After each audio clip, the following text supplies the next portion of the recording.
dois pas savoir. C'est dans ce cadre que se déroule l'histoire du best-seller de Dan Brown, Anges et démons. Est-il possible que des forces obscures tentent de détruire l'Église comme le suggère l'auteur? Les communautés secrètes sont apparues à cette époque pour réagir contre la présence dangereusement croissante de l'Église catholique. Un culte ancien pourrait-il ressurgir des ténèbres pour infiltrer le Vatican et faire assassiner un pape? Des papes ont été assassinés. Cette communauté secrète prévoit-elle de prendre le contrôle des gouvernements de ce monde? La priorité de toute communauté secrète est de régner sur le peuple pour qu'il devienne docile et utile, afin de l'asservir et d'en faire des animaux de laboratoire. Le nouvel ordre mondial apparaît-il en filigrane dans le billet d'1 $? Le nouvel ordre mondial est inscrit sur notre billet, et pourtant la plupart des gens l'ignorent. Un homme a décidé de donner les réponses aux questions effrayantes que pose le livre de Dan Brown. Simon Cox, avec l'aide d'autres experts, va nous permettre de distinguer les faits de la fiction et nous révéler ce que nous ignorons encore.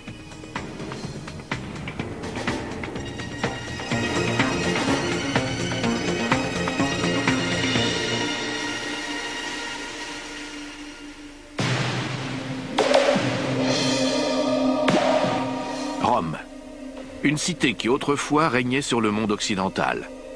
Aujourd'hui, la ville est le centre culturel de l'Italie. C'est dans ce cadre que se déroule le roman de Dan Brown, Anges et démons. Rome est une ville étonnante, comme je n'en ai vu nulle part ailleurs. À chaque coin de rue, quelque chose de nouveau apparaît. C'est une sorte de manuscrit sur lequel se superposent des textes que l'on efface au fur et à mesure pour les réécrire. Rome est une superposition de couches, une cité profonde et infinie. Au coin d'une rue se dresse un immeuble moderne, construit sur les ruines d'un bâtiment romain, lequel repose sur des vestiges plus anciens encore. On n'en finit jamais de découvrir la ville. Mais sous les rues de Rome ne se cachent pas seulement des bâtiments anciens. Dans la cité où César a été assassiné, où Constantin a permis au christianisme émergent de s'établir, une nouvelle communauté menaçante aurait également existé, les Illuminati ou Illuminés. Le roman de Dan Brown soulève des questions essentielles. Les Illuminati existent-ils toujours? Et si oui, qui sont-ils?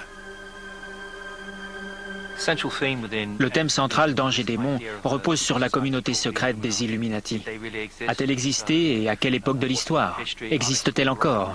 Le livre pose ouvertement ces questions et Dan Brown tente d'y répondre en affirmant qu'il s'agit bien d'une communauté secrète qui exerce toujours son influence, comme elle l'a fait tout au long de l'histoire.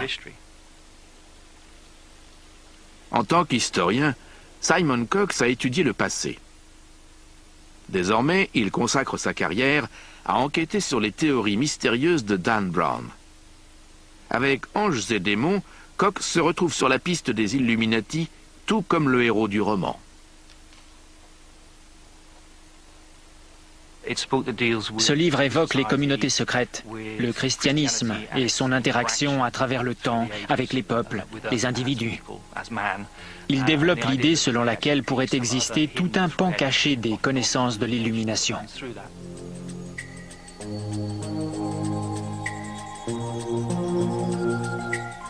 Dans le roman, une communauté secrète connue sous le nom d'Illuminati cherche à détruire le Vatican et à changer le cours des événements planétaires.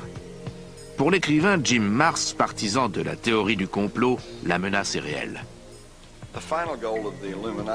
Le but intime des Illuminati est la domination du monde.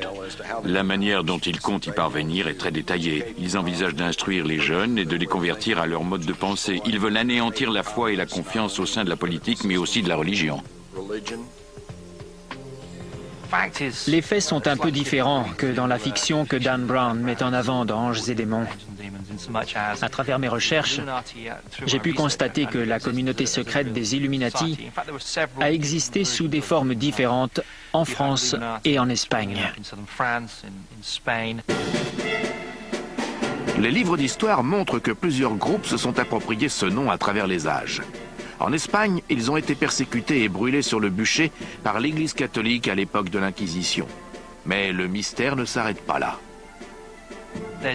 Ce sont des groupes disparates qui n'ont aucun lien.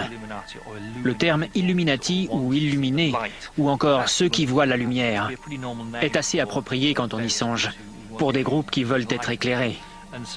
Mais à mon sens, il n'y a pas de preuve de l'existence d'une communauté secrète réunissant plusieurs groupes qui auraient traversé les époques et dont l'origine remonterait à l'Égypte ancienne. En revanche, nous savons qu'un groupe appelé Illuminati, qui pourrait encore exister à notre époque, est né dans les années 1770, en Bavière.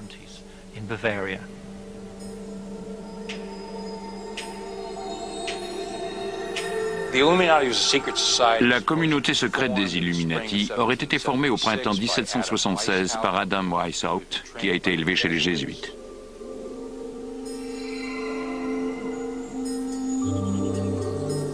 Devon Jackson est journaliste d'investigation pour l'une des plus importantes parutions de nos jours. Il est convaincu que le nom de Weishaupt n'a rien d'anodin. Selon Jackson, ce nom est une partie fictive d'un code secret utilisé à travers l'Europe qui marque le début d'un conflit entre les membres de l'élite scientifique et les gouvernements financés par l'Église. Jackson va encore plus loin. Il est convaincu que les Illuminati existaient bien avant qu'Adam Weishaupt ne reprenne le nom. Alors, pourquoi un tel conflit aurait-il vu le jour ? Les Illuminati ont commencé à exister au siècle de Galilée, motivés par le besoin d'explorer et de questionner les connaissances d'alors. À l'époque, la science bourgeonnait et échappait littéralement au cadre confiné de l'Église catholique. Ce sont donc des hommes comme Galilée, qui jusqu'au XVIIIe et XIXe siècle étaient tenaillés par la nécessité de découvrir le fonctionnement des choses dans la nature et dans l'univers.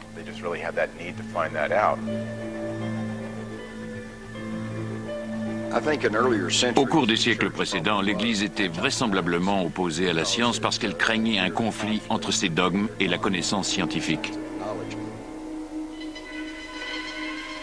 Dan Brown a-t-il vu juste ? Les Illuminati pourraient-ils toujours exister ? Cherche-t-il à détruire les gouvernements nationaux ? Dans son enquête, Simon Cox est persuadé que le début de la réponse réside dans le titre même du livre de Dan Brown. Un titre qui pourrait nous mener droit vers les Illuminati. Selon moi, le titre « Anges et démons » correspond à l'étude que fait Dan Brown de la lumière et de l'obscurité. Il existe une dualité. D'une part, on ne peut pas affirmer qui sont les anges, s'il s'agit de l'Église ou de la science, puisque les deux s'affrontent dans le livre. D'autre part, les démons représentent-ils la science ou l'Église ? Le doute subsiste. C'est d'ailleurs, selon moi, ce qui a motivé le choix de ce titre astucieux. Anges et démons est un excellent titre qui résume parfaitement la dualité exprimée dans le livre, le thème des anges et les statues du Bernin qui représentent des énigmes tout au long de l'histoire. Dans Anges et démons, les Illuminati se réunissent secrètement à travers la Rome antique. Chaque lieu dissimule une piste clandestine que Dan Brown appelle le sentier de l'illumination et comporte de nombreux chefs-d'œuvre du Bernin qui apparaissent comme autant d'indices sur ce sentier subversif. C'est le cas de l'extase de Sainte Thérèse d'Avila, dont la main semble pointer dans la direction de ce sentier de l'illumination, lequel forme bizarrement une croix quasi parfaite au sein de la cité de Rome.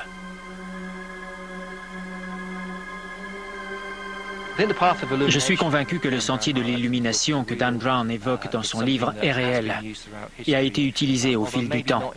Le contexte était sans doute différent de celui décrit dans Anges et démons, mais la métaphore autour des néophytes, des initiés, suivant un sentier, est quelque chose que l'on retrouve symboliquement à travers l'histoire.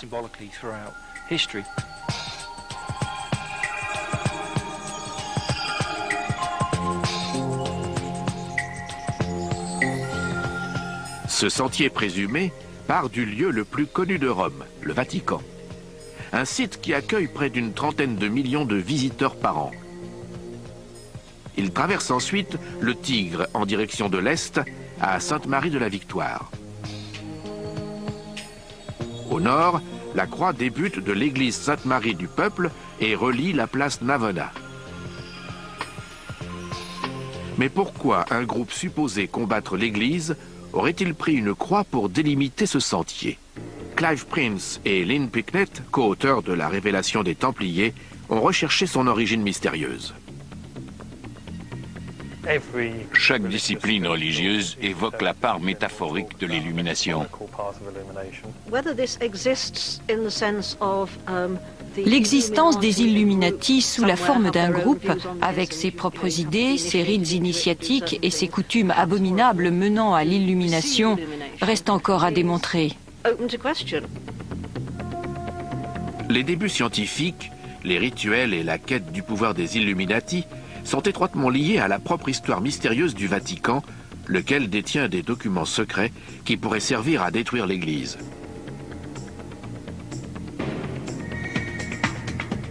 Les Illuminati ont-ils infiltré le Vatican? Ont-ils mis la main sur les documents secrets? Et que se passera-t-il si une autre communauté secrète se les approprie?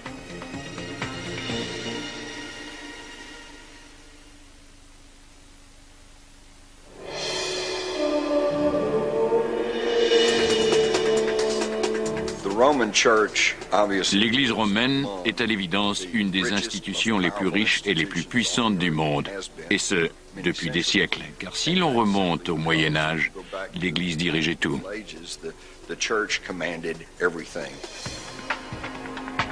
Durant plus d'un millénaire, le Vatican a influencé les événements du monde tout en exerçant un large contrôle sur les royaumes et la monarchie.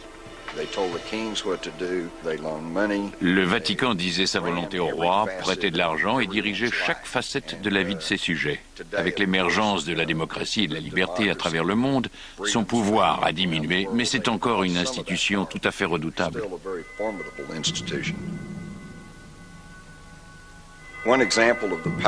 On a notamment pu mesurer la puissance de l'Église romaine dans les années 1980, lorsque le Vatican a pu ouvrir une ambassade à Washington, D.C. Cette ambassade existe toujours et les États-Unis entretiennent des relations diplomatiques avec ses membres. Bien qu'aux yeux de nombreuses personnes, cela remet sérieusement en question notre principe de séparation de l'Église et de l'État.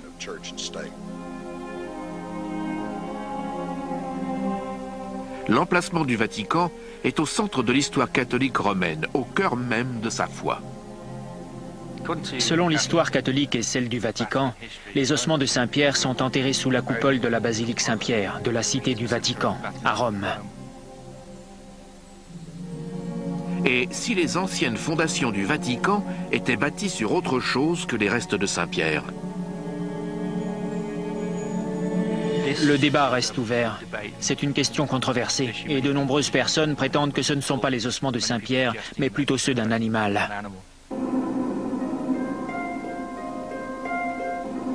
Depuis sa fondation par Constantin le Grand, près de 400 ans après la mort de Jésus, le Vatican a été accusé de conspiration et de dissimulation en tout genre. Certains de ces secrets pourraient ébranler les fondations mêmes de l'Église. Il s'agit là d'informations qu'elle ne veut pas voir tomber aux mains d'ennemis, comme les Illuminati.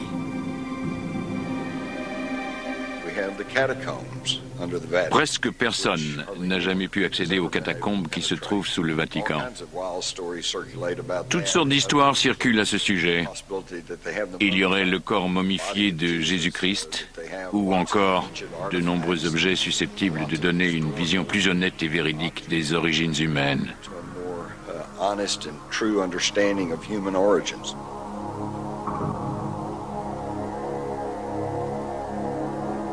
Il existe donc une réalité derrière tout cela. C'est un lieu secret pour de multiples raisons, la principale étant qu'il dissimule de nombreuses choses que le Vatican ne veut pas que le peuple découvre. Selon l'Église, le Christ a autorisé Saint-Pierre à ériger sa basilique pour l'éternité parce qu'il était le premier à voir l'ascension du Christ. C'est une sorte d'article de foi de l'Église catholique. Pourtant, il suffit de lire le Nouveau Testament pour découvrir que c'est tout à fait faux. La première personne à avoir vu l'ascension du Christ est Marie-Madeleine. Et le premier homme est Jean, et non Saint-Pierre. Alors, de quoi s'agit-il?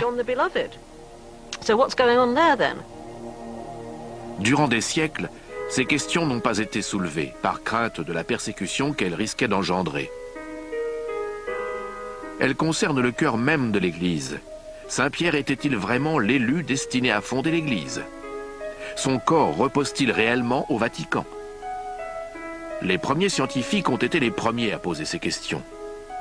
Face à la popularité croissante des autres religions, l'Église avait de lourds intérêts en jeu. L'Église catholique a adopté une position de détenteur unique de la foi. Il était hors de question que quiconque puisse croire en d'autres dieux, ou que le panthéisme se développe. Le Dieu catholique était le seul envisageable. C'est la position que l'Église a adoptée au cours des 4 premiers siècles de son existence, à une époque où d'autres croyances se disputaient les âmes des peuples. Il fallait que l'Église domine toutes les autres foi en présence.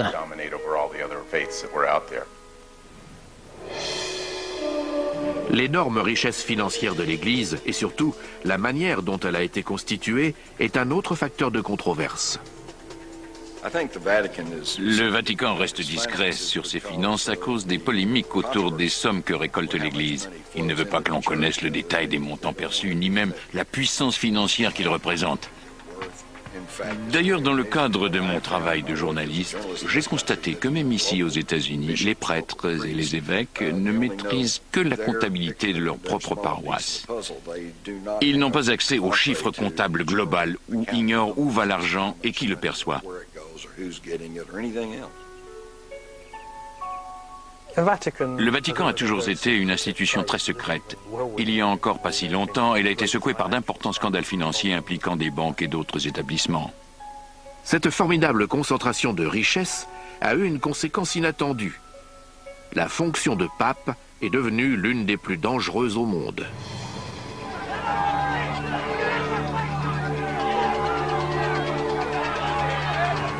Si le livre de Dan Brown est centré sur l'assassinat fictif d'un pape, les recherches, elles, se basent sur des faits historiques réels.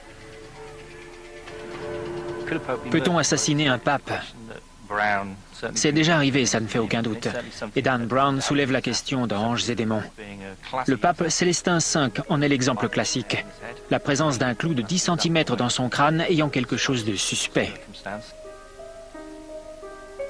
Stephen Ostro, professeur d'histoire de l'art, a découvert que le Vatican a été l'objet d'une succession de persécutions et de violences au cours des premiers siècles de son existence.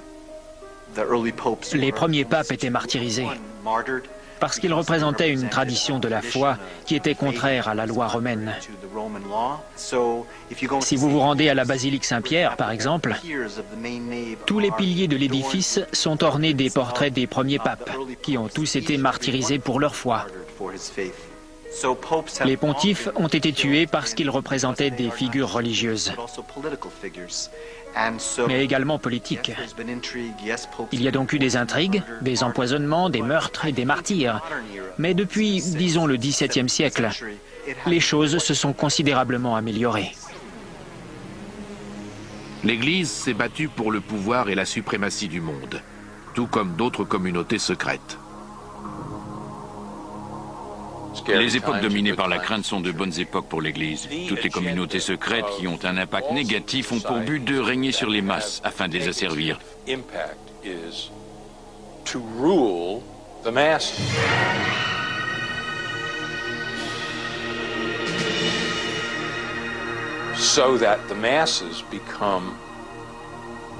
L'idée dominante est celle d'une élite qui regarde le reste de l'humanité avec dédain. L'histoire de l'Église primitive est violente et à l'image d'autres royaumes de son époque, la hiérarchie est gangrénée par des projets secrets de groupes se disputant la suprématie mondiale.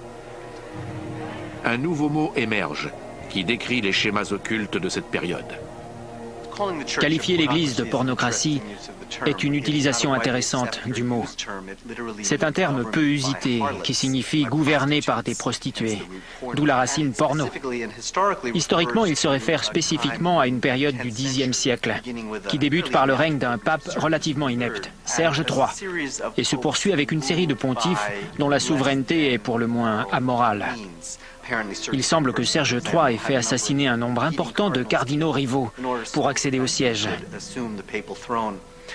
Le terme concerne donc une époque où des femmes très puissantes et membres de familles nobles tiraient les ficelles de la papauté pour déterminer quel pape allait régner.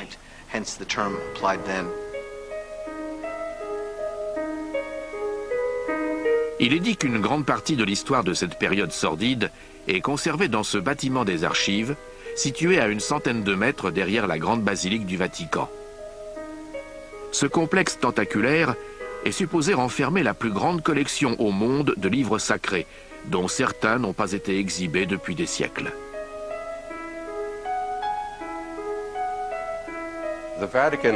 La bibliothèque du Vatican contient l'équivalent de 75 km de livres. C'est une collection gigantesque. On m'a demandé ce qu'étaient les archives secrètes du Vatican. Je l'ignore parce qu'elles sont secrètes et l'ont été depuis des siècles.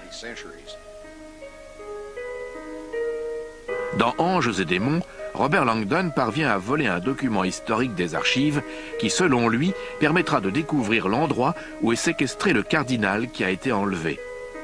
Un tel larcin est-il possible ? Paul Williams est un théologien et l'un des rares chercheurs autorisés à franchir la sécurité rapprochée du Vatican pour étudier les archives. On ne peut pas y rentrer avec une veste ou un attaché-caisse. On ne peut même pas avoir un stylo à encre sur soi. La seule chose autorisée est un crayon à papier et un bloc-notes. Lorsque vous pénétrez dans les archives, un ecclésiastique vous apporte le document exact que vous avez sollicité, si vous avez obtenu l'autorisation. Il reste à vos côtés pendant que vous étudiez l'objet. Il y a des gardes et des concierges derrière vous.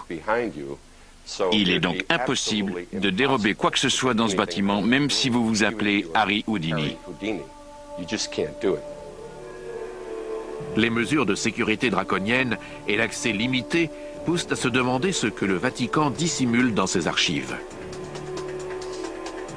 Quels secrets se cachent le long des 75 km d'étagères? Selon la rumeur, il y aurait des documents extraordinaires concernant la Seconde Guerre mondiale et l'implication, ou plutôt la non-implication du pape dans l'Holocauste et son manquement à dénoncer l'horreur des faits. Le Vatican dispose forcément d'archives secrètes, car il existe des dizaines d'autres évangiles qui n'ont pas été inclus dans le Nouveau Testament et qui comportent des éléments qui feraient beaucoup de tort à l'Église si le peuple en prenait connaissance. Il existe donc à coup sûr une multitude de livres cachés quelque part au Vatican que des chercheurs comme moi aimeraient consulter. Le livre Anges et démons évoque un des secrets qui serait caché au Vatican. Il s'agirait de documents historiques comprenant des écrits et des recherches scientifiques qui n'ont jamais été révélés. Ces textes pourraient comporter des travaux de Galilée et de Copernic, tous deux considérés comme des ennemis de l'Église et que Dan Brown a associés aux Illuminati.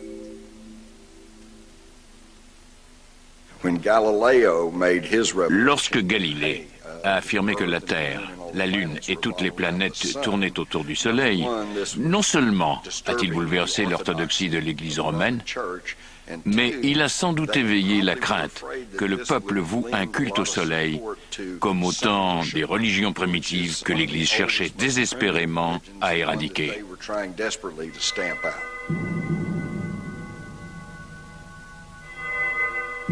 Il est intéressant de remarquer que le livre Anges et démons ne définit pas clairement qui sont les anges et qui sont les démons. Bien que le livre de Dan Brown soit une fiction dans laquelle Galilée et Le Bernin sont des Illuminati issus de la franc-maçonnerie, l'idée ne me paraît pas si insensée. Je la crois même possible. Entre le XVe siècle et le XIXe siècle, les groupes secrets ont connu un véritable âge d'or à travers l'Europe. La science et l'Église ont été en guerre durant des siècles. C'est un conflit qui remonte à l'origine même de la fondation de l'Église. Dès lors qu'une société comme l'Église catholique impose de manière inamovible ses dogmes et ses doctrines comme des vérités absolues, il semble inévitable que des hommes cherchent à les remettre en question. L'oppression du Vatican à l'égard de la science et de la connaissance a-t-elle favorisé la formation de communautés secrètes? Les Illuminati en font-ils partie? Les Illuminati sont probablement passés dans la clandestinité, comme la plupart des organisations persécutées. Les Illuminati sont apparus tardivement dans l'histoire de l'Europe. Mais d'où viennent-ils réellement? Selon certains historiens, ils seraient issus d'une puissante communauté secrète et légendaire, autrefois protégée par le pape, puis détruite sur ordre de ce dernier. Les moines guerriers de l'ordre des chevaliers du Temple. Mais ont-ils vraiment été éliminés?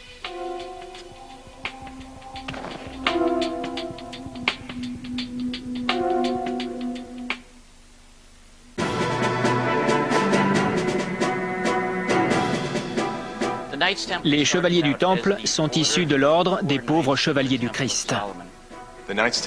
Les chevaliers du Temple étaient supposés être en possession du Saint Graal.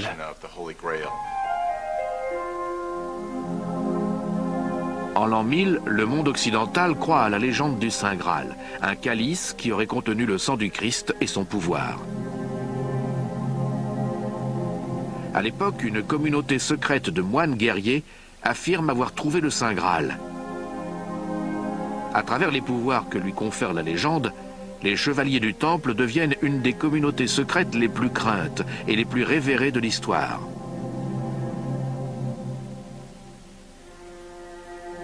Les écrivains Stephen Ostrow et Devon Jackson, qui ont dédié des années de recherche aux chevaliers du Temple, les décrivent comme les premiers défenseurs du Vatican, avant qu'ils ne deviennent leur plus grande menace.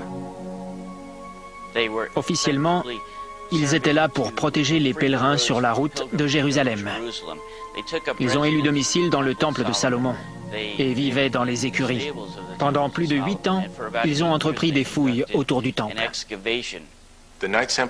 Les chevaliers du temple étaient des moines guerriers qui servaient parfois de garde au pape, mais dont la tâche essentielle était de sécuriser la route des pèlerins et des croisés vers Jérusalem.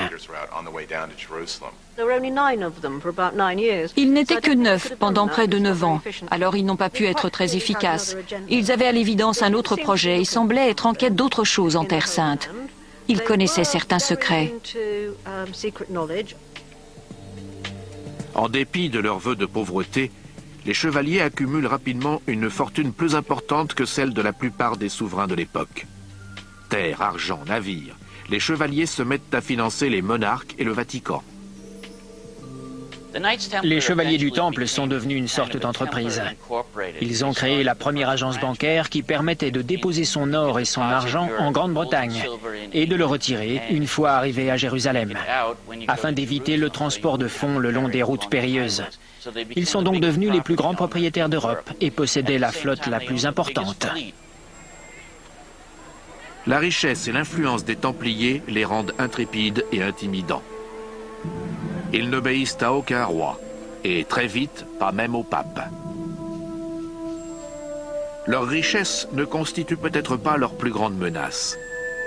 L'historienne Lynn Picknett est convaincue que les chevaliers ont donné le jour à une nouvelle religion rivale. Les chevaliers du Temple étaient accusés de cracher sur la croix lors de cérémonies occultes et de vouer un culte à une tête tranchée de barbu. Ils vénéraient cependant ouvertement Saint Jean-Baptiste. Alors, que cela signifie-t-il? Nous avons découvert que les chevaliers du Temple, lorsqu'ils étaient au Moyen-Orient, ont rencontré un groupe appelé l'Église de Jean d'Orient, qui était une communauté de Mandéens originaires de Judée ou d'Égypte il y a 2000 ans, et composée de disciples de Saint Jean-Baptiste.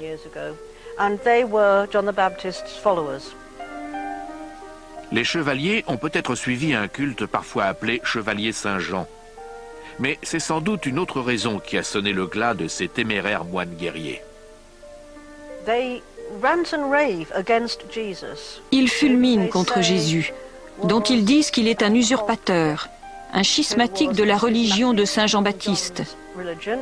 Et à l'évidence, les historiens modernes ont découvert qu'il est très probable que Jésus ait débuté comme disciple de Saint Jean-Baptiste.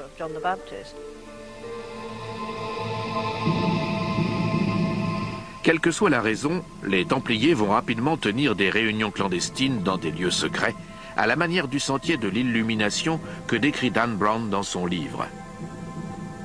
Par leur fidélité croissante envers Saint Jean-Baptiste, leur richesse et leur puissance, les chevaliers représentent la plus grande menace que le Vatican ait jamais connue. Les chevaliers du Temple refusaient de se soumettre à la moindre autorité et devenaient effroyablement arrogants.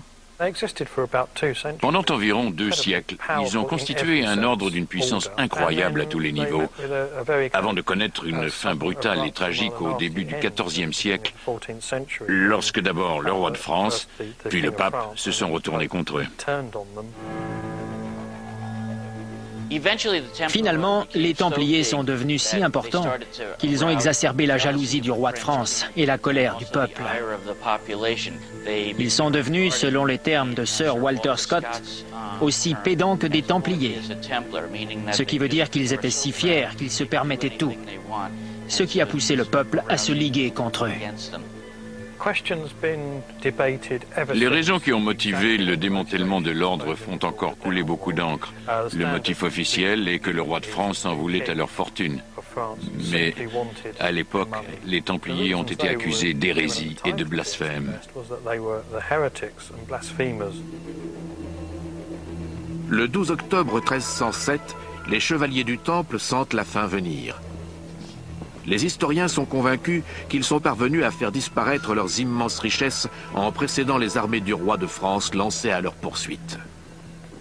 Ces convois de chariots ont été acheminés jusqu'au port de La Rochelle, où ils ont été chargés sur 17 navires de la flotte des Templiers, qui ont tout simplement disparu de l'histoire. Le lendemain, vendredi 13, les soldats de l'armée française ont arrêté tous les Templiers qu'ils ont trouvés. Ils ont été exécutés, et beaucoup d'entre eux ont fini sur le bûcher. Aujourd'hui, quelques 700 ans plus tard, de nombreuses personnes redoutent encore le vendredi 13. Mais en 1307, lorsque le dernier grand chevalier des Templiers est brûlé, la purge s'arrête. Le roi de France, Philippe VI, dispose à présent des fonds pour partir en guerre contre Édouard Ier d'Angleterre. Mais la purge a-t-elle été efficace ? Certains historiens, comme Jim Marrs, pensent le contraire. L'impact n'a pas été très efficace parce que les Templiers savaient depuis longtemps que cela se produirait. D'ailleurs, l'armée n'a raflé qu'une poignée d'entre eux. Le gros de la troupe s'était enfui ou avait simplement changé de vêtements pour se fondre dans la population. C'est à ce stade que le mystère s'épaissit. Qu'est-il advenu des chevaliers du Temple qui ont survécu avec leurs immenses richesses et leur mépris vis-à-vis de l'Église? Leurs descendants sont-ils devenus les Illuminati?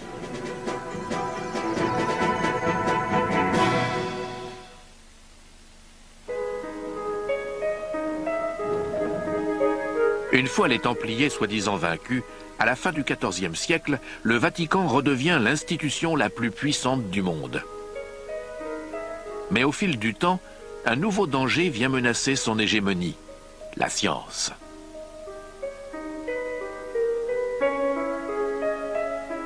Dan Brown utilise le mot scientifique pour qualifier les membres qui composent l'essentiel de la communauté des Illuminati. Mais ce n'est pas la terminologie qui était employée à l'époque. La confrérie s'est constituée au XVIe siècle afin que ces scientifiques puissent poursuivre et partager leur travail en secret du fait de sa nature. Betty Ann Brown, professeure d'histoire de l'art, est convaincue que les astronomes, les scientifiques et même les artistes ont été les premiers à remettre en question le point de vue du Vatican à l'égard de l'homme et de la nature. L'Église a fonctionné de manière à donner une certaine version du sens de l'existence, et les explications de la science sont souvent entrées en conflit avec le point de vue de l'Église. C'est sans doute pour cela que Galilée a représenté une menace, puisqu'il suggérait que la Terre n'était pas au centre de l'univers, mais qu'elle tournait autour du Soleil, remettant ainsi en cause le dogme catholique.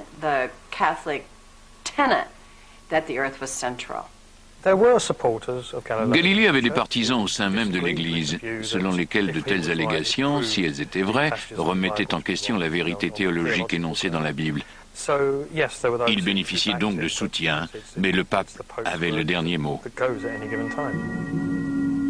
La Renaissance devient une époque dangereuse pour les scientifiques. Nombre d'entre eux y laisseront leur vie, comme Giordano Bruno, un brillant astronome et disciple de Copernic. Il est emprisonné dans la même église que l'héroïne de Dan Brown, le château de Saint-Ange. Un des premiers cas de persécution des penseurs scientifiques par l'Église est celui de Bruno, dont les points de vue étaient parfois un peu extrémistes. Bruno est réputé à travers l'Europe occidentale pour son travail sur les capacités mémorielles, une théorie sensationnelle en 1576. Mais parce qu'il est convaincu, comme l'était Copernic, que la Terre tourne autour du Soleil, il devient l'ennemi de l'Église, qui enseigne que l'univers tourne autour de la Terre. L'Église l'a donc fait arrêter et emprisonner pendant 8 ans, en s'efforçant de le convaincre d'abjurer ses allégations, ce qu'il refusa de faire. En 1600, il est donc brûlé sur le bûcher.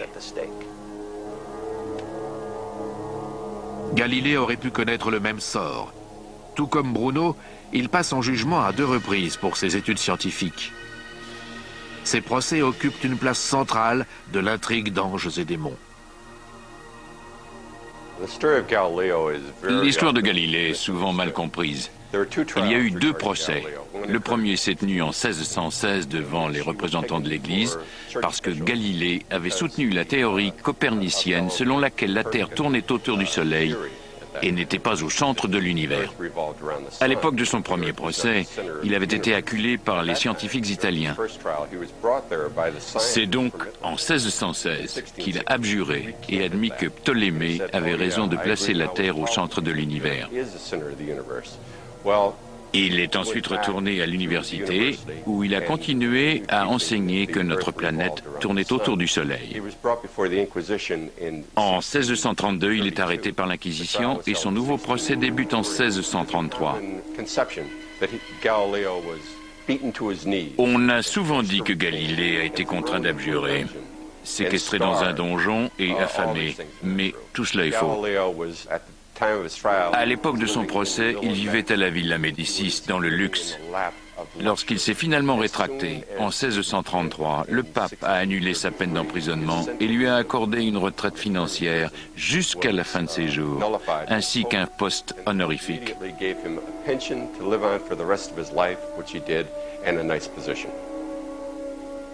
Ces persécutions ont-elles poussé Galilée à rejoindre le courant clandestin des Illuminati, comme le suggère Dan Brown?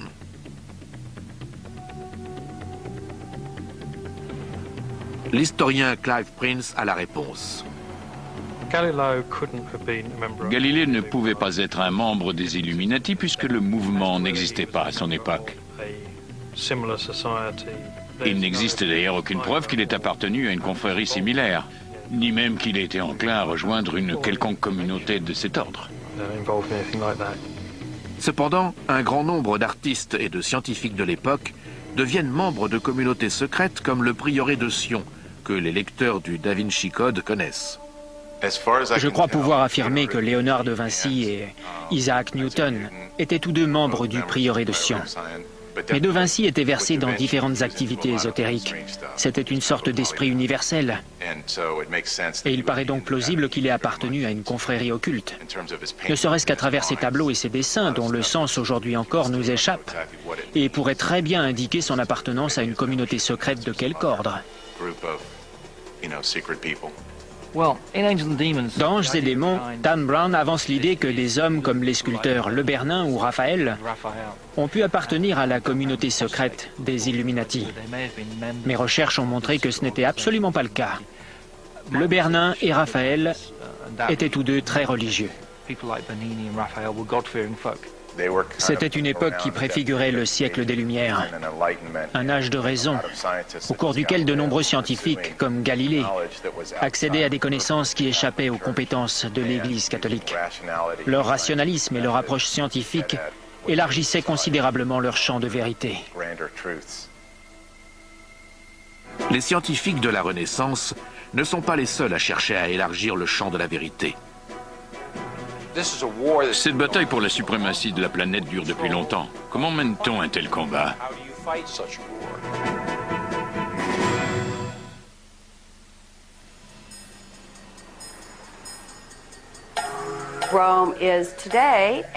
Depuis des siècles et jusqu'à ce jour, Rome a été le fief de l'Église catholique et donc le centre fondamental de la foi chrétienne.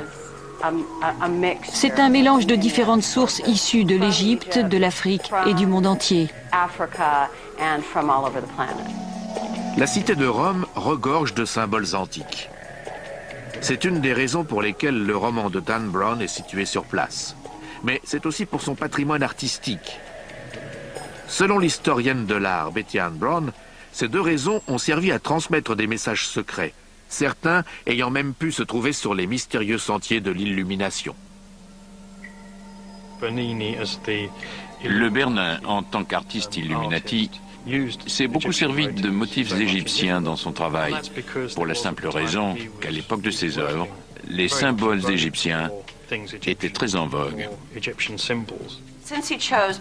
C'est une très bonne chose qu'il ait choisi le Bernin comme personnage central de la ville de Rome. La période baroque était une époque au cours de laquelle la culture occidentale était centrée autour de la production d'images. Rome était le cœur des représentations picturales de l'ensemble de la civilisation, et dans ce registre, le Bernin était un dieu. C'est peut-être même un doux euphémisme. Le Bernin est l'un des artistes les plus célèbres de tous les temps. Au cours du XVIIe siècle, il réalise les colonnes de la place Saint-Pierre ainsi que les 140 sculptures de saints qui trônent à leur sommet. Il est possible que le Bernin ait introduit certains symboles dans la plupart de ses œuvres, ainsi que des idées que l'Église aurait pu interpréter comme opposées à son point de vue de l'époque. Mais tout comme Raphaël, la symbolique est la marque du Bernin. Son travail artistique ne fait qu'incorporer les nouvelles idées scientifiques d'un Copernic ou d'un Galilée.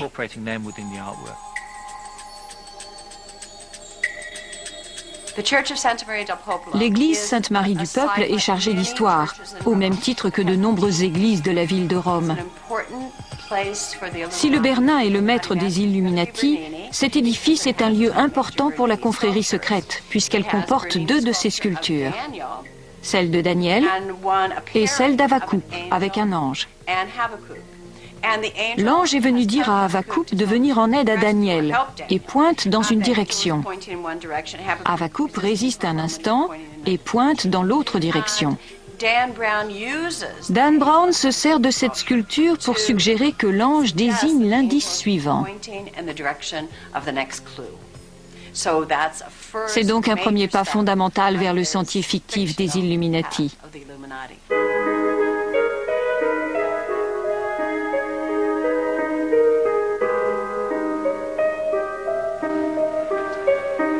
Autre lieu sur le sentier de l'illumination de Dan Brown, la fontaine des 4 fleuves du Bernin. Elle est située à la pointe sud-ouest de la croix du sentier, de l'autre côté du Tigre. Au centre de ce chef-d'œuvre baroque se dresse un grand obélisque. Le Bernin a-t-il volontairement choisi l'emplacement de cet édifice païen comme un signe ? L'obélisque au centre de la fontaine des 4 fleuves est un des anciens édifices de Rome, qui se trouvait sur un autre site, sous les décombres et la poussière. Le pape Innocent X, qui encourageait le travail du Bernin, avait ordonné cette fontaine. Il voulait ériger un monument au centre de la place, qui était en quelque sorte son jardin particulier, puisqu'il jouxtait son palais. Il souhaitait voir un édifice à la gloire du pape et de l'Église au centre de l'esplanade. Il est intéressant de se demander pourquoi les œuvres du Bernin comportaient tant de motifs égyptiens. C'est une question qui a intrigué les partisans de la théorie du complot pendant des siècles. Sur la fontaine des 4 fleuves, chacun des personnages humains représente un cours d'eau, et les symboles servent à distinguer chaque fleuve. Ce sont des signes manifestes, mais le Bernin aurait très bien pu dissimuler toutes sortes de petites astuces s'il avait voulu. Ce n'est pas la fontaine qui laisse perplexes les historiens, mais cette sculpture, souvent considérée comme le chef-d'œuvre du Bernin. Elle se trouve exactement à l'extrême est du sentier de l'illumination de Dan Brown. Difficile de croire à une coïncidence. L'extase de Sainte Thérèse d'Avila est l'une des œuvres les plus extraordinaires du Bernin. Le corps sculptural est la pièce centrale de l'ensemble de la chapelle que l'artiste a réalisé pour la famille Cornaro, de riches Vénitiens. Cette œuvre illustre l'un des passages les plus remarquables des écrits de Sainte Thérèse d'Avila, où elle décrit l'une de ses nombreuses rencontres avec le divin. C'est l'extrémité de la flèche qui est supposée comporter un indice Illuminati, le feu, un des 4 éléments. Les Illuminati sont les premiers scientifiques. La terre, l'air, le feu et l'eau sont les éléments avec lesquels ils travaillent et dans le livre de Dan Brown, chacun est utilisé pour le meurtre d'un cardinal. Les Illuminati ont-ils réellement affecté leurs symboles les plus importants à de tels desseins? Sainte Thérèse d'Avila était une femme formidable de l'histoire chrétienne. Elle a réformé l'ordre des Carmélites en permettant à des femmes de conditions modestes d'entrer au couvent par le biais du travail, ne réservant plus l'accès à une élite dont les dots permettaient de couvrir les frais de pension à vie. Elle a voyagé à travers l'Espagne où elle a fondé des couvents et a connu plusieurs expériences visionnaires. Sainte Thérèse d'Avila était à plus d'un titre la figure de proue de la réforme catholique. Il y avait bien sûr son côté visionnaire, son extase. Il y avait un engouement nouveau pour les expériences émotionnelles, les expériences de piété à travers Dieu et Jésus.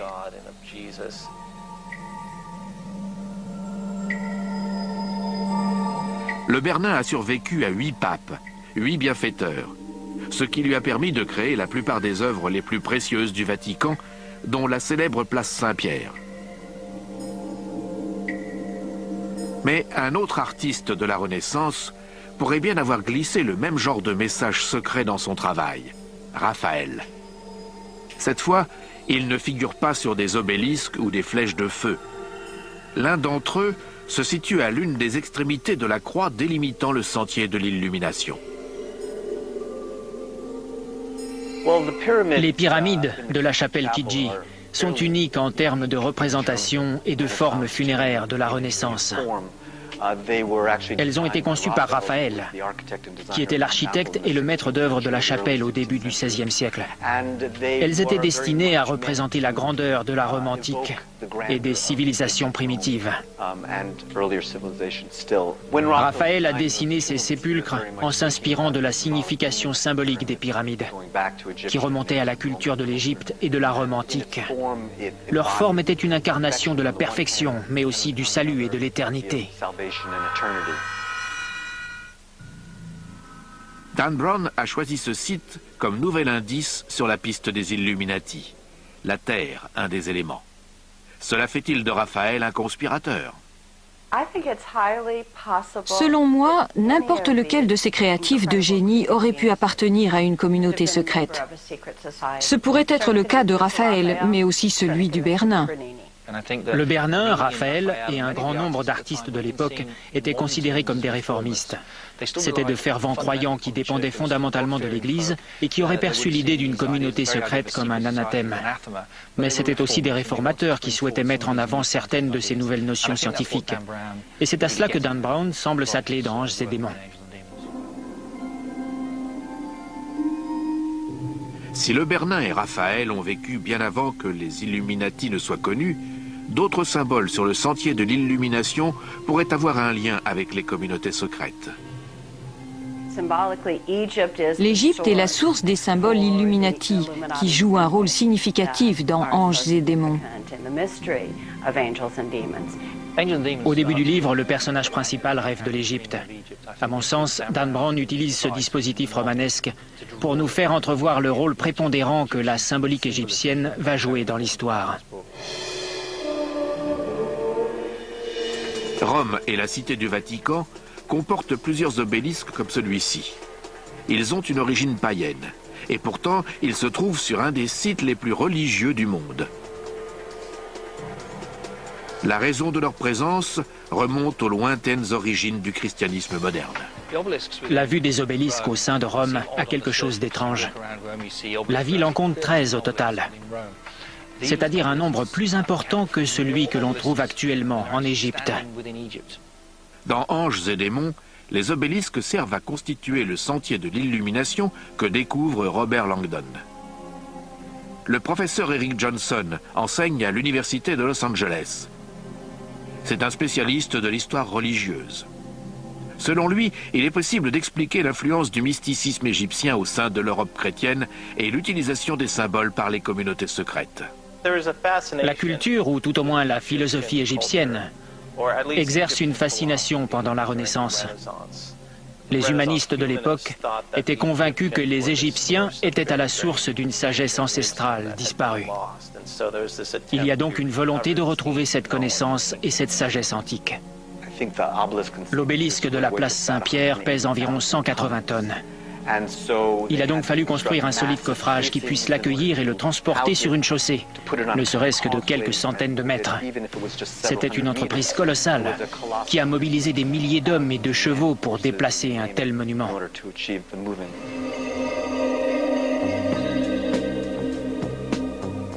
C'est au pied de cet obélisque qu'a lieu l'un des plus abominables meurtres du livre de Dan Brown. L'ultime indice est laissé par le Bernin, qui a créé cette place en 1656, afin qu'elle puisse accueillir 300 000 personnes, un chiffre impressionnant à cette époque et le témoignage de la puissance de l'Église. Au centre de la place, au pied de l'obélisque, un relief elliptique, la plaque du West Ponente, le vent. Cette plaque se trouve d'un côté de l'obélisque de la place Saint-Pierre. Le West Ponente, la plaque représente le vent qui souffle depuis l'ouest, le vent d'ouest. Il y a là certaines références symboliques chrétiennes que l'on pourrait faire. Ce qui marginalise un peu plus les Illuminati dans les livres de Dan Brown, ce qui les situe plus près du côté obscur, c'est qu'une grande partie de leur symbolique, de leur conception des choses et de leurs soi-disant rituels sont empruntés aux Égyptiens et aux Babyloniens, ce que tout le monde faisait à l'époque.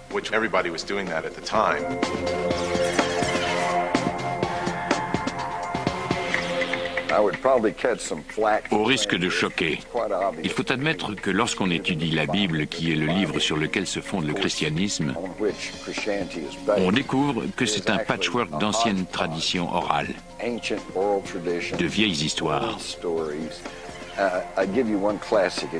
Prenons l'exemple classique de Noé qui accueille les animaux sur son arche. Ce récit remonte aux tablettes sumériennes qui datent d'au moins 4000 ans avant la Bible. Pourtant, les tablettes sumériennes comportent exactement le même récit. L'Église s'est appropriée de nombreux symboles. Certains experts sont convaincus que la croix chrétienne est en réalité une appropriation du symbole Ankh égyptien, qui, comme vous le savez, ressemble à une croix, mais avec un sommet arrondi, et se portait de la même manière que les croix de nos jours. L'image du Christ en bon berger, le jeune homme gardant les moutons, est également un symbole emprunté à des temps anciens. La religion égyptienne et le christianisme moderne, tel que nous le connaissons de nos jours, ne diffèrent que très peu. La religion égyptienne était fondée sur le symbolisme.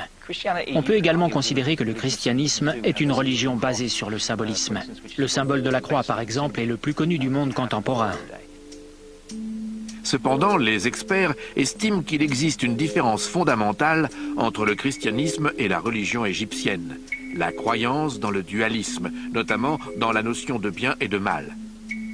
C'est un thème récurrent du livre Anges et démons, qui décrit également parfaitement le combat épique qui oppose l'Église à la science, les Illuminati à la religion organisée. Les Égyptiens ne voyaient pas les choses en termes manichéens, en noir et blanc, mais à travers une palette de gris. Il fallait que les deux coexistent. L'ordre et le chaos devaient se côtoyer. Horus et Seth, ces deux personnages du panthéon des dieux égyptiens, doivent cohabiter afin que le monde soit un lieu accompli. Pour les chrétiens, il existe un bon Dieu et un diable. L'un est parfaitement bon et l'autre est parfaitement mauvais. Seth lui-même, le dieu de l'Égypte antique, n'était pas complètement mauvais. Il avait sa place au panthéon des divinités et aussi dans le bien-être des hommes. Il représentait cette part de chaque homme et femme, l'équilibre. Les Égyptiens étaient très axés sur l'équilibre, ce qui n'est pas le cas du christianisme. La religion chrétienne se définit clairement en termes manichéens, ce qui n'a rien à voir avec la notion d'équilibre. Il y a le paradis et l'enfer, Dieu et le diable. Il s'agit donc à proprement parler de faire son choix. Vous êtes avec nous ou contre nous? Et ce sont ces éléments du christianisme qui constituent une différence fondamentale avec l'identité religieuse égyptienne des premiers temps.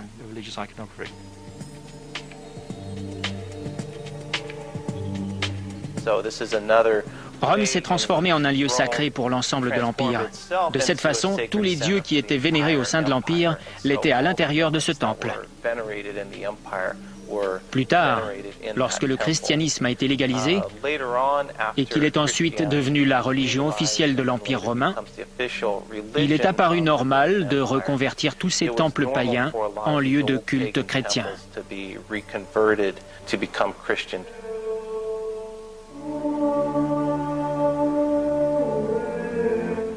L'un de ces temples païens est devenu l'une des plus célèbres basiliques de Rome, le Panthéon. Des centaines de milliers de touristes s'y rendent chaque année. Pourtant, peu d'entre eux savent que lorsqu'ils lèvent les yeux, c'est pour contempler un trou de démons. À présent, ils seront sans doute nombreux à y voir un repère Illuminati. Le Panthéon a une large ouverture dans sa coupole. C'est une fausse piste qui mène Langdon et Victoria à la tombe de Raphaël.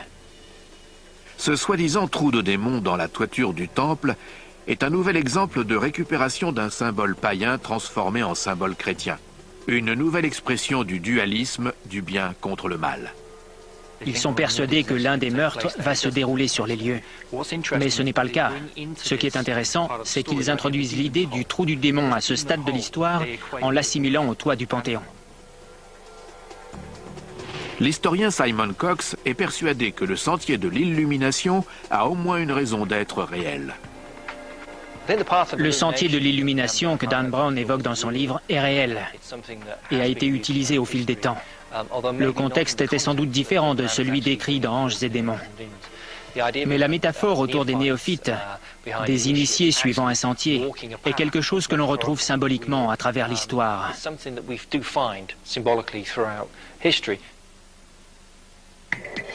Tout semble indiquer que les Illuminati sont restés dans la clandestinité durant les siècles de règne du Vatican. Leur volonté d'accéder à l'illumination à travers la science prend lentement une tournure obscure. Une grande conspiration se trame dont l'objectif est la domination du monde.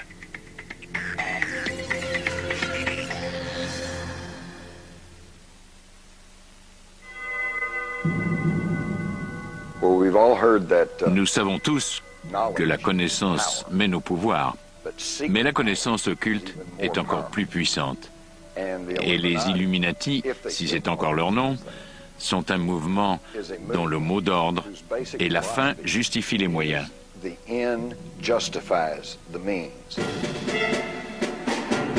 Les partisans de la théorie du complot ont confirmé que les Illuminati contemporains représentent aujourd'hui une puissante entité à travers le monde, même si leur appellation a changé. Ils feront tout pour mener à bien leur projet. Ils tueront, détruiront, mentiront, escroqueront, voleront, peu importe. C'est une menace efficace, car ils se feront passer pour n'importe quoi. Des libéraux, des conservateurs, des fascistes, des communistes, des démocrates, des républicains, ils sont tout ce qui leur permet de poursuivre leurs desseins. C'est une puissante conspiration secrète d'une grande efficacité. Les partisans de la théorie du complot comme Jim Marrs et Paul Williams prétendent que l'appel aux armes des Illuminati est survenu lors de la formation de la confrérie secrète la plus controversée de ces 3 derniers siècles, les francs-maçons. Une ancienne secte de bâtisseurs et de maçons qui pourrait remonter à l'ancienne Égypte. Le terme franc-maçon est franco-anglais. Il est issu de la contraction du mot libre et de maçon, désignant ceux qui travaillaient à la construction des édifices. Lorsqu'ils n'ont plus eu le droit d'être des Templiers, ils se sont regroupés. Leur communauté ne rassemblait pas que des maçons, mais tous les corps de bâtiment.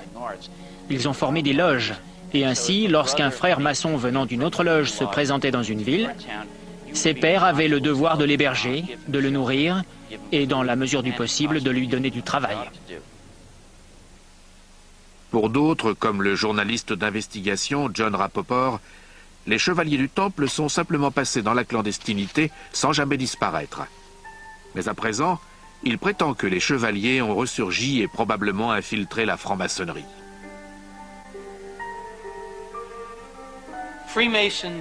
Selon moi, les francs-maçons sont une émanation des chevaliers du Temple qui avaient été partiellement anéantis par l'édit du pape et le roi de France et s'étaient enfuis pour se reconvertir sous la forme d'une confrérie secrète appelée franc-maçonnerie. Ils se sont affranchis de leur passé de Templiers afin que personne ne découvre qu'il s'agissait d'une reconstitution. Lorsque les chevaliers du Temple sont rentrés de la Terre Sainte avec leurs nouvelles richesses et les connaissances qu'ils avaient acquises, ils se sont mis à travailler en étroite collaboration avec des confréries de maçons. Ces confréries se serraient les coudes à la manière d'un syndicat et travaillaient en collectivité à l'édification de cathédrales et d'églises. Ce sont donc les confréries de maçons qui sont à l'origine de la franc-maçonnerie. Mais la franc-maçonnerie en tant que confrérie a survécu très longtemps. Compte tenu du fait que, bien qu'elle n'ait jamais affronté directement l'Église, cette dernière redoutait énormément cette conviction d'essence gnostique, selon laquelle on pouvait accéder à la connaissance par soi-même. Les francs-maçons deviennent les ennemis du Vatican, comme les Templiers avant eux. L'Église les considère comme une menace à sa souveraineté. L'Église a condamné la franc-maçonnerie à plus de 17 reprises. Elle a mis la confrérie hors la loi et les fidèles qui deviennent francs-maçons risquent l'excommunication. On ne peut pas être à la fois catholique et franc-maçon. Depuis son origine, la franc-maçonnerie est un affront à l'Église catholique. Aux États-Unis, on estime que les francs-maçons se sont implantés dès la Révolution. Plus encore, l'écrivain Jim Marrs et d'autres sont convaincus qu'ils sont très vite devenus des acteurs politiques du jeune gouvernement. De leur propre aveu, les francs-maçons ont joué un rôle très important. La Boston Tea Party aurait été organisée par les membres d'une loge maçonnique qui, une fois leur tenue achevée, se seraient habillés en indiens avant de jeter la cargaison de thé dans le port de la ville de Boston. La proportion de francs-maçons parmi les pères fondateurs des États-Unis risque de surprendre bon nombre de personnes. Aux États-Unis, lors de l'époque coloniale, la franc-maçonnerie était le nerf de l'économie. Dans de nombreuses villes, il fallait devenir franc-maçon pour faire des affaires. Lorsqu'il est arrivé à Philadelphie, Benjamin Franklin a vite réalisé qu'il lui fallait rejoindre cette confrérie s'il voulait que la ville fasse tourner son journal et ses presses d'imprimerie. John Hancock savait qu'à Boston, où un tiers de la population dépendait de lui en matière de revenus, il pouvait se fier à ceux qui étaient francs-maçons et ne donnait donc pas de travail aux profanes. Dans une lettre rédigée par son frère, George Washington apprenait qu'en devenant franc-maçon, il lui serait plus facile de trouver des chantiers. Parmi les 57 signataires de la Déclaration d'indépendance des États-Unis, plus d'une cinquantaine étaient connus pour être des francs-maçons. Le rôle éminent de la franc-maçonnerie dans la formation des États-Unis ne fait donc aucun doute. Il s'agit peut-être d'un hasard, mais la formation des Illuminati en Bavière coïncide exactement avec la constitution de l'État américain. Les Illuminati ont-ils découvert une communauté secrète particulièrement bienveillante à leur égard au sein de la jeune nation américaine? Les Illuminati ont été fondés au cours de l'année 1776, un 1er mai. Un mois qui par la suite deviendra en quelque sorte celui du communisme international. On les appelait les détenteurs de la lumière, Illuminati pour illumination, la connaissance de soi ou du monde à travers la lumière. En réalité, il y a eu plusieurs groupes Illuminati. Le plus connu est celui de Bavière, dont la devise « Liberté, égalité, fraternité » n'est pas sans rappeler quelque chose.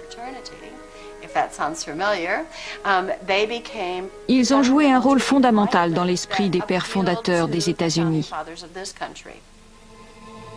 Une fois la franc-maçonnerie solidement établie en Europe et aux États-Unis, les Illuminati commencent à étendre secrètement leur pouvoir en infiltrant les loges maçonniques.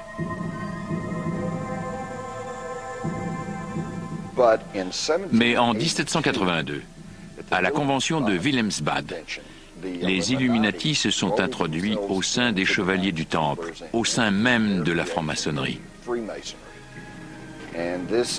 C'est là que la fusion des Illuminati et des francs-maçons a eu lieu. Certaines de ces loges ont été infiltrées par Adam Weishaupt, le fondateur des Illuminati, en 1776. Il estimait que le noyautage de certaines loges maçonniques solidement implantées constituait un excellent moyen de passer le mot afin de contrôler la mise en place de sombres projets à une échelle internationale. George Washington lui-même, un des pères fondateurs des États-Unis, craignait ouvertement l'infiltration des Illuminati. Il est intéressant de remarquer que George Washington avait déclaré qu'il croyait à une conspiration des Illuminati, mais qu'elle n'avait aucun lien avec la franc-maçonnerie. Il ne faisait aucun lien entre la franc-maçonnerie et les Illuminati, mais croyait tout de même au complot. Il fallait un petit groupe de personnes aux commandes du navire pour garantir sa fiabilité. L'idée était la suivante: présenter le concept de l'abolition de la propriété privée en guise de couverture. Un rêve porteur d'un projet d'égalité qui séduirait le plus grand nombre. Mais derrière ces idéaux utopiques se cache la volonté de domination à l'échelle planétaire. Cette manœuvre leur permettra-t-elle de prendre le contrôle des États-Unis?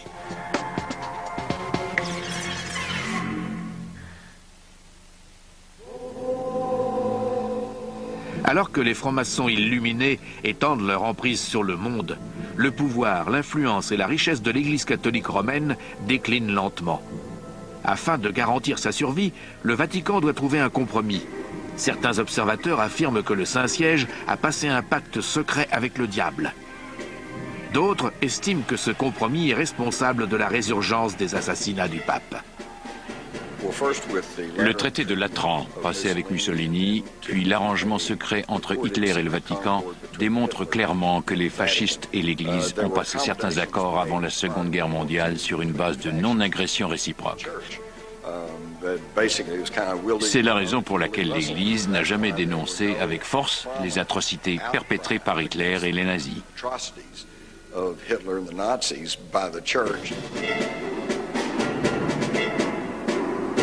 Cette prétendue infiltration secrète du Vatican par des puissances externes a pu sauver l'Église de l'anéantissement.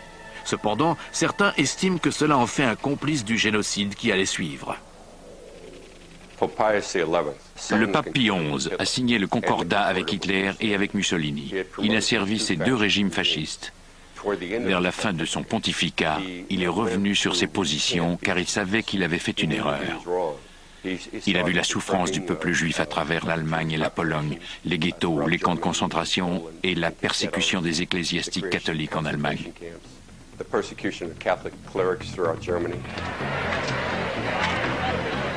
En 1939, le pape Pie XI ne peut plus respecter l'accord clandestin qu'il a passé avec Mussolini, le dictateur italien, et décide de séparer l'Église du pouvoir fasciste. Ce sera sa dernière décision.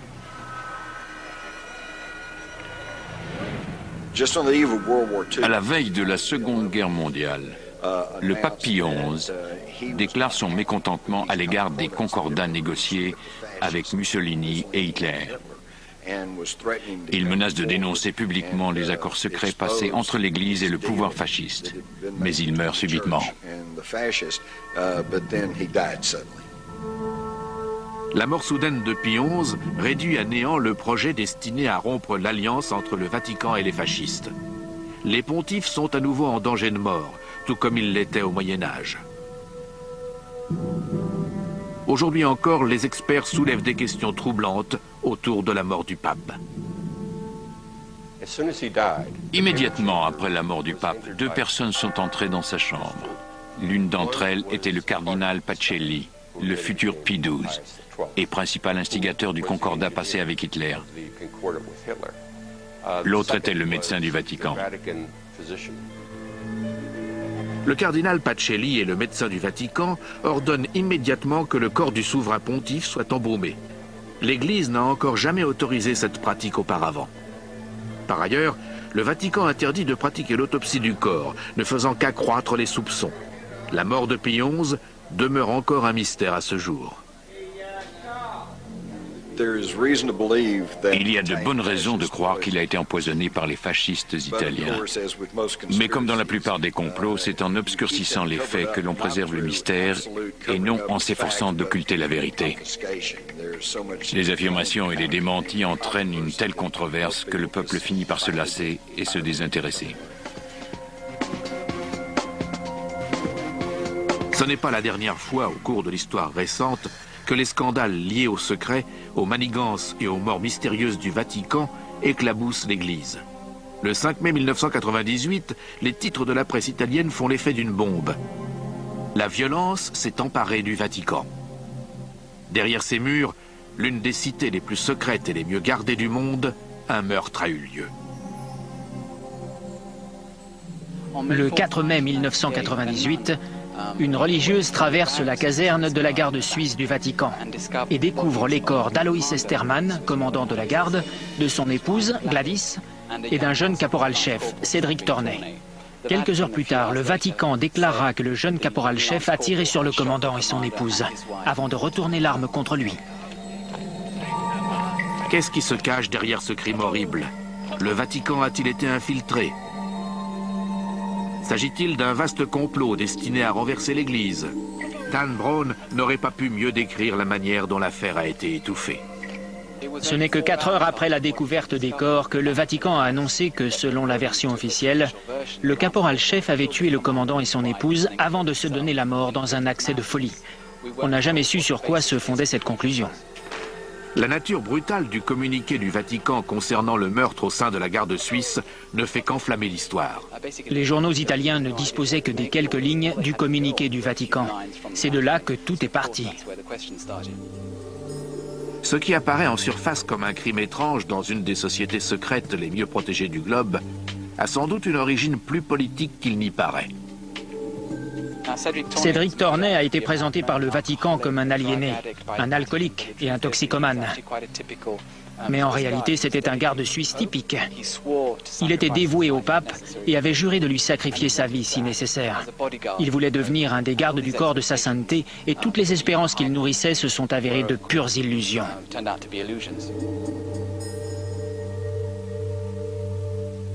Mais par un tour inattendu, le journaliste d'investigation Devon Jackson découvre un lien possible entre la garde suisse, cette armée d'élite ayant juré de protéger le pape, et une ancienne communauté secrète, les Chevaliers du Temple. Ceux-là même qui, après l'avoir protégé, furent anéantis par le pape. Cette investigation a-t-elle démasqué la résurgence de la communauté secrète? L'affaire n'a jamais été résolue. Comme ses prédécesseurs, les Chevaliers du Temple, la garde suisse, gardent jalousement son secret. En dépit de l'énorme pression de l'opinion publique pour qu'une enquête soit ouverte afin de connaître les responsables des meurtres, le Vatican étouffe l'affaire. Il refuse l'aide du gouvernement italien et celle d'autres experts. Le lendemain des meurtres, l'ensemble de la garde suisse est rassemblé et contraint de jurer de garder le silence sur l'affaire et sur le moindre détail concernant les protagonistes impliqués.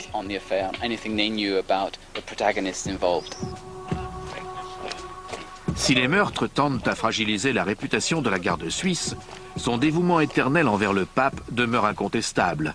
À plus d'un égard, elle est aussi secrète que le Vatican.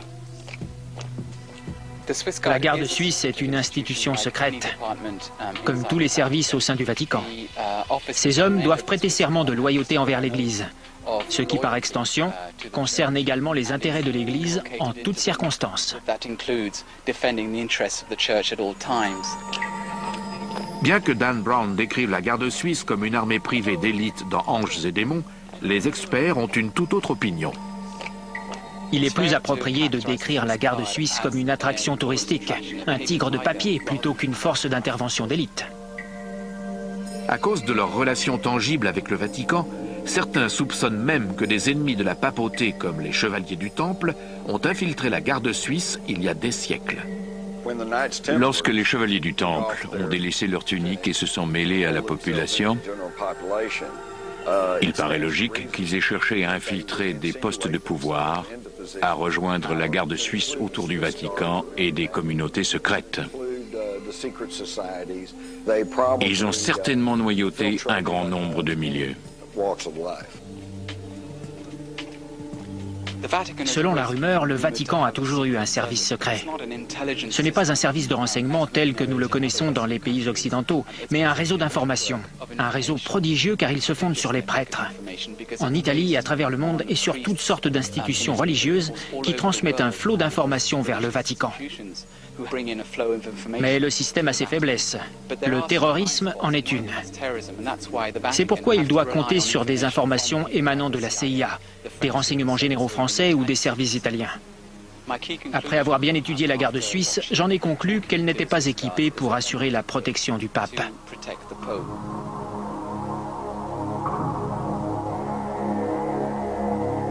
Le terrorisme n'est peut-être pas la plus grande menace qui pèse sur le Vatican.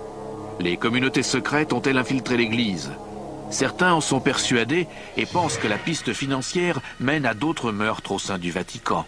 Peut-être même à celui d'un autre pape.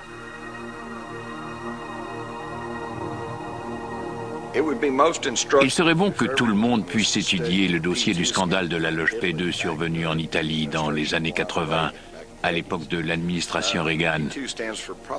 Le sigle P2 signifie Propaganda Due et désigne le nom d'une loge maçonnique en Italie. Ses membres prétendaient être financés en Suisse par des francs-maçons illuminés qui se faisaient appeler les gnomes de Zurich. C'était une affaire qui a fait du bruit en Europe, mais aux États-Unis, on n'en a presque pas entendu parler. La loge Propaganda Due entretient d'étroits liens financiers avec la Banque du Vatican, dirigée par l'archevêque Thomas Marcecus, originaire de Chicago. À terme, plusieurs cardinaux de haut rang ainsi que quelques évêques deviennent membres de la loge maçonnique P2. Dans les années 60, cette organisation maçonnique secrète était devenue extrêmement puissante. Elle étendait ses activités à travers le monde et comptait parmi ses membres plus de 121 dignitaires catholiques, et pas des moindres, des archevêques, des évêques, des cardinaux.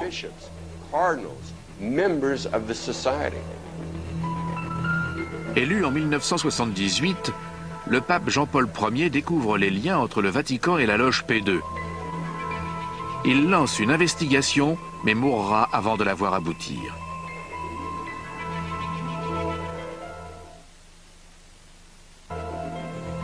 La piste menant aux chevaliers du Temple, aux Illuminati et jusqu'aux francs-maçons a-t-elle conduit le pape vers une mort prématurée? L'historien Clive Prince penche pour la thèse d'un complot interne. De nombreux observateurs ont soupçonné qu'il s'agissait du travail d'une sorte de faction au sein de l'Église, au sein de l'administration de l'Église, qui ne voulait pas faire élire ce pape parce qu'elle craignait qu'il ne découvre les scandales financiers qui avaient cours à l'époque. Quelques années après la mort de Jean-Paul Ier, le Vatican est balayé par l'affaire de la banque Ambrosia, le plus gros scandale financier du monde qui débouchera sur une nouvelle mort étrange.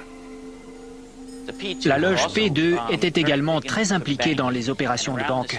Et à l'époque, la banque Ambrosia, l'une des plus importantes d'Italie, que l'on appelait la Banque du Vatican, a fait faillite. Le directeur s'appelait Roberto Calvi. Il a été retrouvé pendu à un pont de la ville de Londres, avec des cailloux dans ses poches, comme pour préciser qu'il s'agissait d'un meurtre maçonnique et non d'une simple exécution. Une règle maçonnique stipule qu'un traître doit être pendu avant la marée montante, ce qui fut le cas, et que son assassinat doit porter les marques du groupe maçonnique qui l'a trahi, d'où les 5 briques dans ses poches.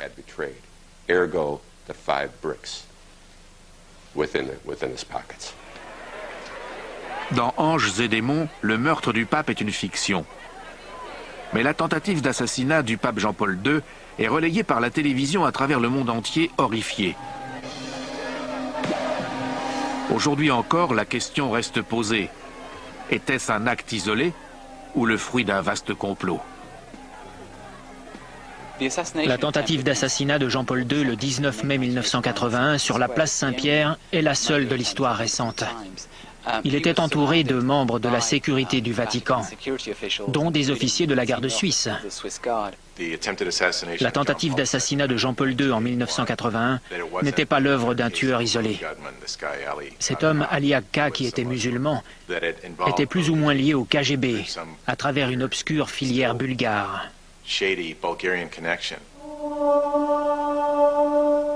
La position ouvertement anticommuniste de Jean-Paul II a-t-elle incité le complot de son assassinat? Son agresseur appartient-il à une ancienne communauté secrète, celle des assassins, qui était liée aux Templiers? Ronald Reagan et Jean-Paul II ont conclu un accord vers la fin de la guerre froide. Ils voulaient se débarrasser du communisme et des théologiens de la libération qui sévissaient en Amérique centrale et en Amérique du Sud, et qui à l'époque étaient au sommet de leur ascension controversée. Reagan a dit au pape que s'il l'aidait à se débarrasser du communisme, il ferait ce qui était en son pouvoir pour contenir le mouvement de théologiens de la libération et lui permettre un meilleur contrôle de la situation. Il existe des documents prouvant que Reagan et Jean-Paul II allaient s'efforcer d'éradiquer le communisme. Il est donc normal que l'Union soviétique se sente menacée, au point peut-être de passer par cette connexion bulgare pour supprimer le pape. S'il y a eu un complot destiné à tuer Jean-Paul II, le secret du Vatican a parfaitement étouffé l'enquête au sein de l'affaire. En 1981, lorsque les autorités italiennes ont essayé d'obtenir des informations sur les éléments autour de la tentative d'assassinat de Jean-Paul II, elles se sont heurtées au refus catégorique de l'Église de livrer la moindre information aux magistrats. À tel point que le procureur italien a accusé le Vatican de mettre une pierre tombale sur son enquête. Mais la menace ne pèse pas que sur le Vatican. Les Illuminati auraient infiltré les francs-maçons et, outre-Atlantique, dans une Amérique prospère, ces derniers ont fait preuve d'une étonnante capacité à infiltrer le gouvernement des États-Unis jusqu'à atteindre le sommet de la pyramide. C'est à se demander quel président américain n'était pas franc-maçon. De Franklin Roosevelt à George Bush, de Harry Truman à Reagan, la liste n'en finit pas. Presque tous les présidents l'ont été. C'est amusant de voir qui ont été ou qui sont les francs-maçons. L'astronaute Buzz Aldrin, John Wayne, Bob Hope, W.C. Field. C'est à se demander ce qu'ils tirent de la franc-maçonnerie. C'est une confrérie, et c'est justement là que le bas blesse. Franklin Roosevelt est de ceux qui a atteint le plus haut degré maçonnique. Il a mis longtemps à gravir les échelons. Gerald Ford a sans doute été nommé à titre honorifique, mais certains initiés estiment qu'un tiers des présidents américains étaient francs-maçons.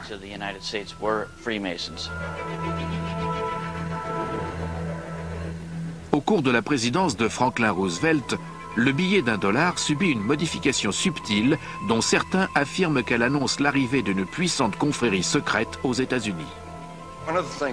L'une des choses que mentionne Dan Brown dans ses livres est la symbolique maçonnique qui figure en bonne place sur le billet d'$1. Il y a d'abord le sceau, qui comporte de nombreux signes distincts, puis les flèches et la branche d'olivier.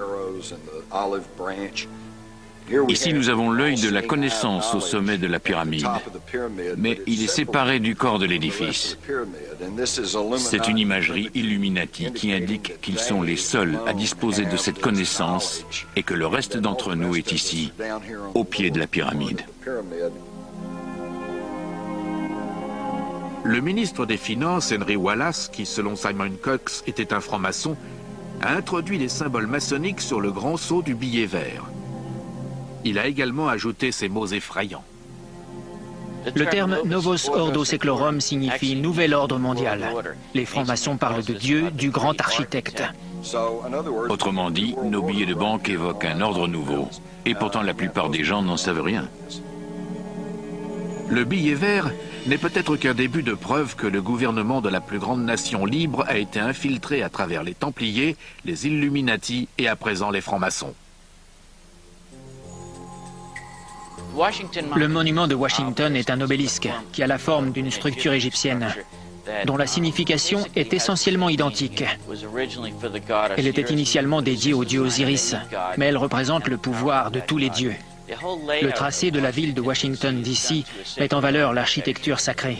Le Capitole, la Maison Blanche et l'obélisque sont les trois édifices les plus importants. Le groupe de Bilderberg constitue la preuve la plus saisissante de l'influence des Illuminati.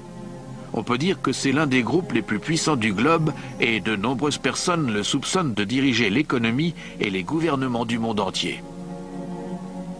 Le groupe de Bilderberg est apparu en 1954.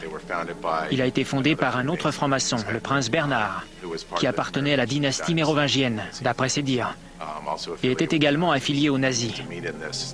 Le groupe se rencontrait dans un hôtel des Pays-Bas, l'hôtel Bilderberg, dont ils ont conservé le nom. Au cours de l'une de leurs réunions, David Rockefeller, que beaucoup de gens considèrent comme un marionnettiste dirigeant les chefs de file du monde entier, a suggéré de créer une commission qui est devenue la commission trilatérale, dont le nom fait allusion, par pure coïncidence, aux trois côtés d'une pyramide.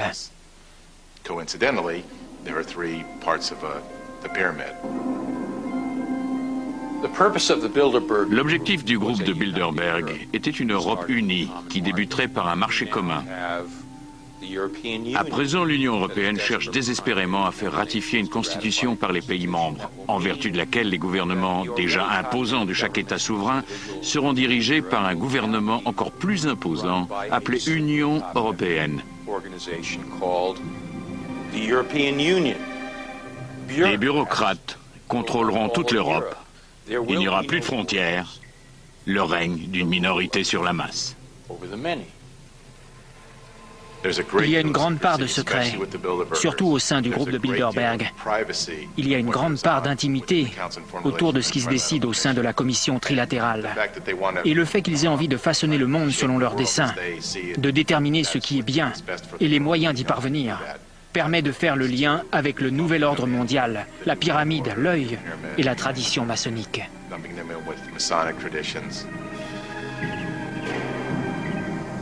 À la fin du roman Anges et démons, le Vatican est sauvé.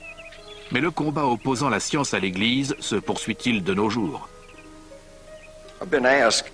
On m'a demandé qui, de l'Église ou des Illuminati, était en passe de l'emporter. C'est difficile à dire, parce que c'est un conflit muet. Les journaux et la presse n'en parlent pas, et la télévision non plus. Mais en prenant un peu de hauteur, on constate que l'influence de l'Église est sur le déclin, que la scène politique est de plus en plus chaotique, et que le contrôle global des grandes entreprises va croissant. Donc, à mon sens, les Illuminati ont pris de l'avance. Ils ont toujours combattu la science, et avec plus de 400 ans de retard, ils viennent tout juste d'absoudre Galilée pour avoir affirmé que le Soleil était au centre de l'univers. Aujourd'hui, ils tueraient à nouveau Galilée, ou le feraient enchaîner. Ils enverraient encore Giordano Bruno sur le bûcher, comme ils l'ont fait, s'ils pouvaient s'en tirer. Mais ils savent qu'ils ne le peuvent pas. Il leur faut trouver d'autres moyens, c'est leur espoir, c'est leur plan, leur stratégie. Soutenir des situations dans lesquelles le chaos peut régner. Les Illuminati exercent-ils toujours le pouvoir à travers les communautés secrètes? Luttent-ils toujours pour un nouvel ordre mondial? C'est une guerre pour le contrôle de la planète qui dure depuis longtemps. Comment gagne-t-on une telle guerre? Et qui finira par l'emporter?